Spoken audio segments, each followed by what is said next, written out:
senior defense expert, also with us on the program to give us insights into this. I'm going to go across to Major Mohd Ali Shah.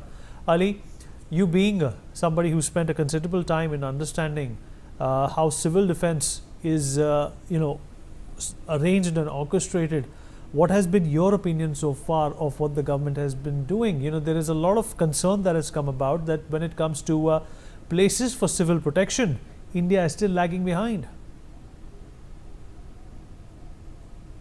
Right, Vineet. That's a very, very good question. Vineet, when an eventuality of a war comes, firstly, I'm never in favor of war anytime. It's very dreadful. But when we are provoked so many times and when Pakistan is asking for it, I think we better give it to them now.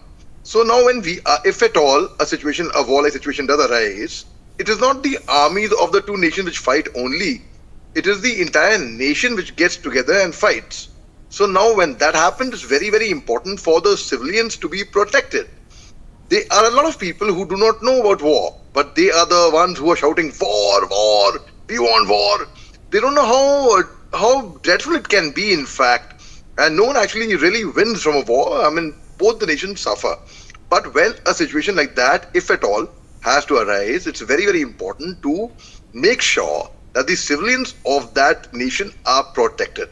Now, how do we protect them?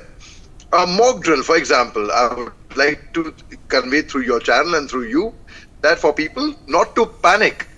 I see a lot of people have been calling me up, and a lot of my friends, that what's going to happen? Are we going to go in for a war? What is this mock drill all about? I agree. I admit after 1971, there has not been a nationwide mock drill here, 244 districts. In fact, after 1965 war, in 1968, there was a proper ruling where these mock drills were specified.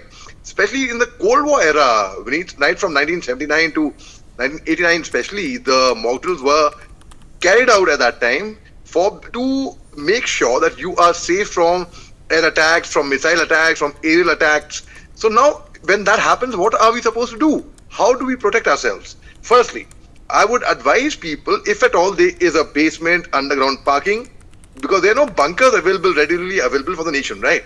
If at all, to go into that. Otherwise, don't step out. Basically, it's basically that. And at night, there should be a complete blackout, because the enemy aircraft, if at all, they do penetrate into a territory, they first look for light. They look for the targets to be identified and they will strike there. So there should be a complete blackout. There should not be much movement. In fact, just be calm, maintain your composure and sit and just keep prayers. I mean, prayers are very handy and it'll work. So people don't have to really, okay, when the siren blows, what are we going to do? How do we do? In schools, colleges and corporate offices, we have mock drills often for fire safety. In case a fire breaks out, what do we do? For earthquake, what do we do? So similarly, it's a very simple drill, very simple procedure. Now, one more thing. In case of an earthquake, what do? We go to an open space and stand there, waiting for the buildings. If at all they were to collapse, we are safe. Here it is the opposite. You don't have to really go out in the open. You have to rather take shelter beneath. So I think it's a very, very good sign. What the government is doing right now, I would say it's perfectly fine. In the army, we are taught Josh ke saath hosh. So what we are doing, right, we haven't even done anything. The funny part is this, we haven't even done anything to Pakistan. But look at the way they are so scared. Bilawal Bhutto Zardari gave out a hate speech. He gave out one more speech, and after the first hate speech, he sent out his family to Canada. Generals are booking chartered aircraft, and they're sending out people out of the country. So certainly, something is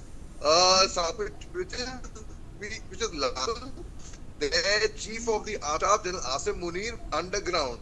He untraceable. He resurfaced after the Indian media called him out, standing on top of a tank. And if you observe closely, I'm sure General Pariyar would have observed that he had a star plate at the tank, 4 stars. I have seen a staff car with stars, but I haven't seen a tank with stars ever. So it was hence proved it was definitely a setup. It was a stage which was set up for General Munir to come there and do his bit of dramatics, and the audience were soldiers would show fake Josh, and they would. So when a ship sinks, the rats come out of the sinking ship and they jump out. That's what exactly is happening in Pakistan. Thirdly, I would like to conclude by saying there have been a lot of ceasefire violations. Why is that so? It is called speculative fire. When the enemy is expecting or thinking or imagining, oh, I can be attacked any moment and the enemy can proceed from here, they will open fire blindly in that particular direction. That's what they've been doing. So Vineet hence proved that Pakistan is actually quite rattled about what's happening in India right now. All right, General J.K.S. Parihar, Senior Defence Expert, also with us on the program. General Parihar, appreciate you being here, sir. Pakistan obviously feeling the heat at this point in time, and this time they know that we are serious. These are not mock drills. These are attempts to prepare the country that we are going to in fact extract revenge from